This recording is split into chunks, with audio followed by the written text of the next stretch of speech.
Good morning, students. Today I am going to start your new chapter, that is human migration.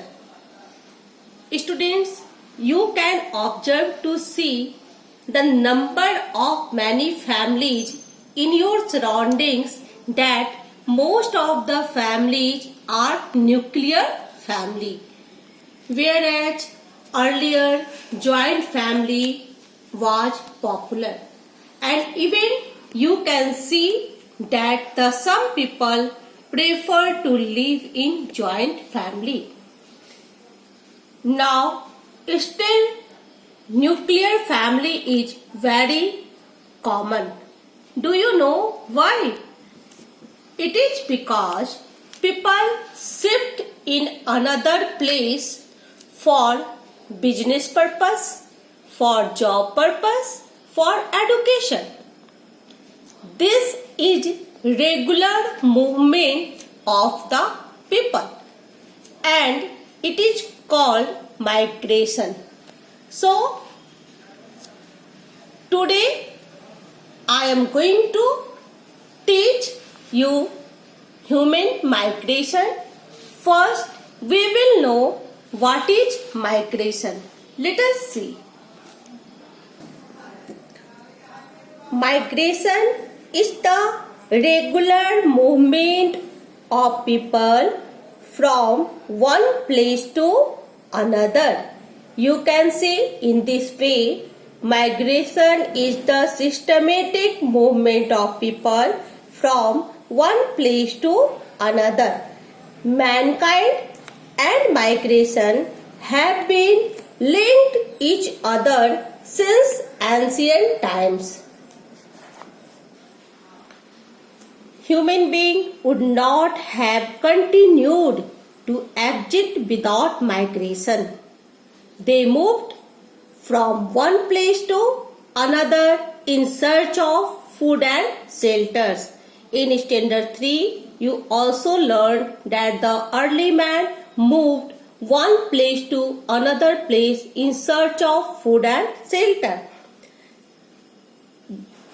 The settled life began only after the man became a food producer. He started growing crops on a piece of land till the soil was fertile. Then he would abandon it and move to a new piece of land. And this type of practice of growing crops are known as shifting agriculture. What is shifting agriculture? Shifting agriculture is that man started growing crops on a piece of land till the soil was fertile, and then he would abandon it and move a new piece of land. This type of practice of growing crops was known as shifting agriculture. Now we will discuss migration in olden times.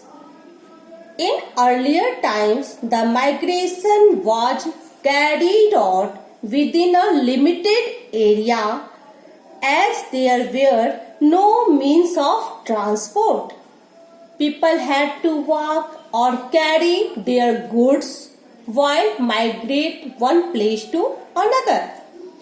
They were scared to travel to faraway places due to difficulties, many mice and superstitions. This type of orthodox thinking underwent a great change with education, logical thinking and contact with other countries. Clear? In an earlier time, people had to walk or carry their goods or either on their back or on the head. So it was very difficult to move one place to another, and the orthodox people believed that if you travel across a sea, you will lose your caste, as according to mythology, ocean is a resting place of gods and hence should not be disturbed. Okay, in a earlier time, people believed that the ocean is a resting place of gods and hence should not be disturbed. During the British period, Indians were encouraged to migrate, settle on work in the colonies under the British control. Many Indians signed agreements to go abroad for a fixed time. They had the choice to come back or permanently settle in foreign land. So today we will discuss about the type of migration. There are two types of migration: voluntary migration and forced migration. What is voluntary migration? Voluntary migration is when people move to another place on their own wish or choice. Clear? Again I repeat, voluntary migration is when people move to another place on their own wish or choice. It may be for better job, educational opportunities, or to be close to their family or friend in another village, town, city, state or country. You can easily understand through this example. The Anand couple was not happy when their son Hiten was transferred to Bengaluru. They missed the grandchildren and were lonely in Patiala. Hiten and his wife Avni also missed the companionship and help of their parents. Their two children were upset as they were used to having the grandparents at home. They came back from school, so the Anand couple happily migrated to Bengaluru to be with their children. Students, during the time of agriculture, different states need of large amount of labor for agriculture purpose. Look at the picture. Shankar and his friend are going to Punjab. You all know that Punjab is known as the wheat. They work as extra labor during the sowing and harvesting season, and this is known as the seasonal employment. Seasonal employment means for a specific kind of work, and workers change with the change in the season, such as agricultural industry, wherein the demand for workers is more during harvesting than is required in other months in a year. So you can define it. What is seasonal employment?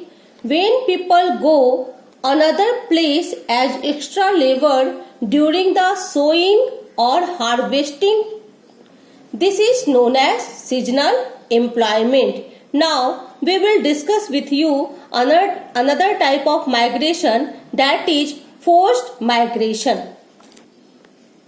What is forced migration?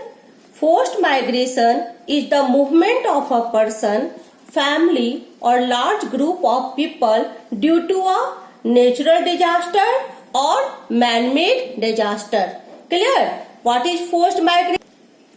Forced migration is the movement of a person, family or large group of people due to natural disaster or man-made disasters. So, forced migration is further divided into two parts: natural disaster and man-made disaster. First, we will know what is natural disaster.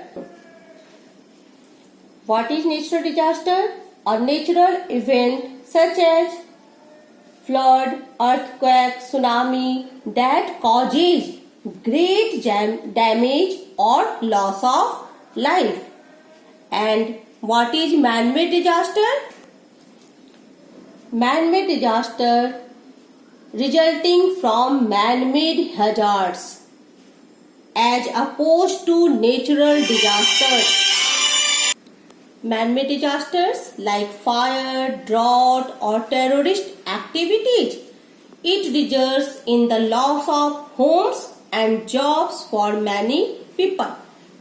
Do you know? Some people are forced to migrate due to demolition of illegal colonies. You can easily understand the story of Shyam. Shyam, a blacksmith of Chandusi in Uttar Pradesh, earned money by making tools for the farmers. His village was hit by a drought. The farmers lost their crops. There was no work for Shyam. He was forced to migrate to Lucknow to earn money to feed his family of 5 members. He carried loads work in dhabas or on construction site. You can see another example of natural disaster. In September 2014, the Kashmir Valley was flooded. The floods were caused by heavy rains and overflowing of river Jhelum. It was mainly a man-made disaster. The mountains have become weak due to heavy constructions. Thousands of people lost their homes, shop, business, etc. The Indian military and local authorities helped the victims. Thousands of people took shelter in relief camps in mosque and Gurudwara. They were given food, medicines, clothes, etc. In this way, students, you learned today that what is migration? Migration is a systematic movement of people from one place to another. And after that, you learn that there are two types of migration: voluntary migration and forced migration. Voluntary migration is when people move to another place on their own wish or choice. It may be for better job, educational opportunities, or to be close to their family or friends in another village or town. And what is forced migration? Forced migration is the movement of a person, family or large group of people due to a natural disaster like flood, earthquake, and man-made disaster like drought, fire, etc. That's all for today. Thank you and have a nice day.